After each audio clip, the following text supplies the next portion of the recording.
ग्वालियर में तैयार हो रही भगवान राम की 51 फीट ऊंची भव्य प्रतिमा जल्द ही छत्तीसगढ़ की राजधानी रायपुर के पास चंदखुरी में स्थापित की जाएगी। चंदखुरी वो ऐतिहासिक स्थल है जिसे माता कौशल्या की जन्मस्थली माना जाता है और जो राम वनगमन पथ की अहम कड़ी भी है।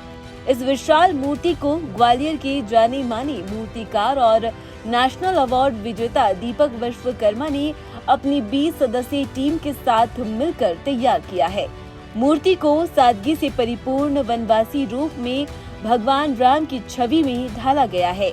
इसका निर्माण कार्य 7 महीने से अधिक समय में पूरा हुआ है और इसमें करीब 72 लाख रुपए की लागत आई है।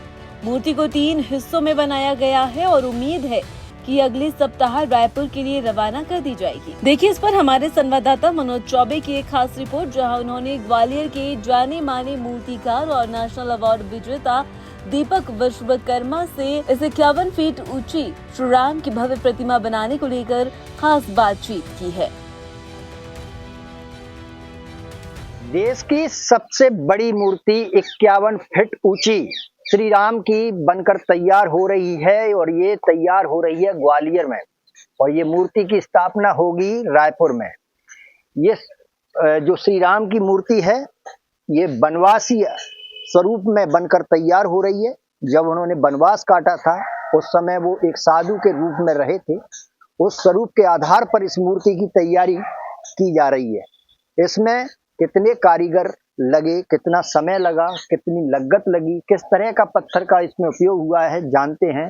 हमारे साथ उसको तैयार करने वाले कारीगर मौजूद हैं, आर्किटेक्ट मौजूद हैं, जानते हैं। क्या नाम है आप? दीपक विश्वकर्मा।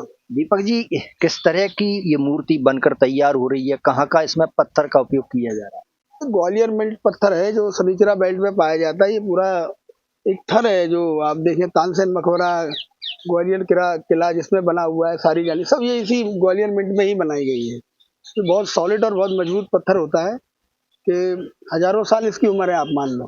क्योंकि एक बार बन गया तो बन गया, एक बार मतलब।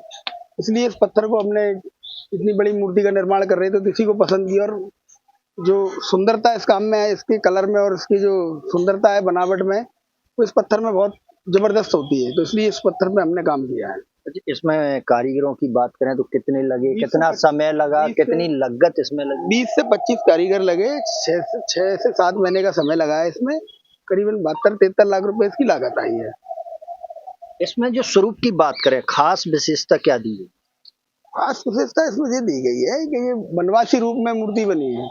वनवासी जब राम को वनवास हुआ उस समय पे पूरा दृश्य था, तो यहाँ राम जी ने उस पथ पर जब चले राम जी, यहाँ राम जी ने विश्राम किया, यहाँ राम जी ने भोजन किया, राम जी ने यहाँ पानी पिया।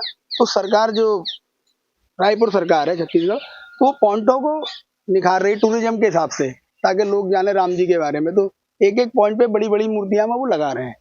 तो ऐसे 10 से 15 पॉइंट उन्होंने बनाए। इसमें हमने पहले 2 मूर्तियां 25-25 फुट की लगा चुके हैं हम। ये एक पहली मूर्ति हमने हरचौका में लगाई है, दूसरी मूर्ति सिद्धि नारायण में जो 25-25 फुट की मिंट पत्थर से ग्वालियर से ही बन के गई है। अब ये 51 फुट की मूर्ति हम लगा रहे हैं। कब ये मूर्ति जाएगी, कब किस तरह से इसमें आपको ऑर्डर मिला था? ये हमें ऑर्डर दिया गया, वहाँ कोई मूर्ति लगी है रायपुर में 51 फुट की, तो उस मूर्ति को हटा के इस मूर्ति को लगाना है। वो मूर्ति उनको पसंद नहीं आई है। वो मूर्ति कहीं उड़ीसा से बन के आई है, तो उस मूर्ति पे विवाद हुआ है काफी। तो उस विवाद के बाद ये हमारा चयन किया गया कि भाई ये मूर्ति ग्वालियर से दीपक जी से बनवाई जाए। तो उसको हमें जब मौका मिला तो हम पूरी टीम ने इसको मेहनत से बनाया है 7 से 6 महीने। कब तक ये तैयार हो जाएगी पूरी तरह से मूर्ति? पूरी तरह से मूर्ति अगले महीने स्थापित हो जाएगी, यहाँ से चली जाएगी। तो काफी आकर्षित करने वाली ये मूर्ति है। भव्य और दिव्यता के साथ इसे आकर्षक रूप में जो है आकृति के रूप में इसे दीपक जो आर्किटेक्ट हैं, जो उसके मालिक हैं, उनके सहयोगी करीब 20 लोगों के द्वारा इसे तैयार किया गया है। और जब भगवान श्री राम को वनवास मिला था 14 वर्ष का, तो यानी कि छत्तीसगढ़ सरकार इस मूर्ति को स्थापित करने वाली है।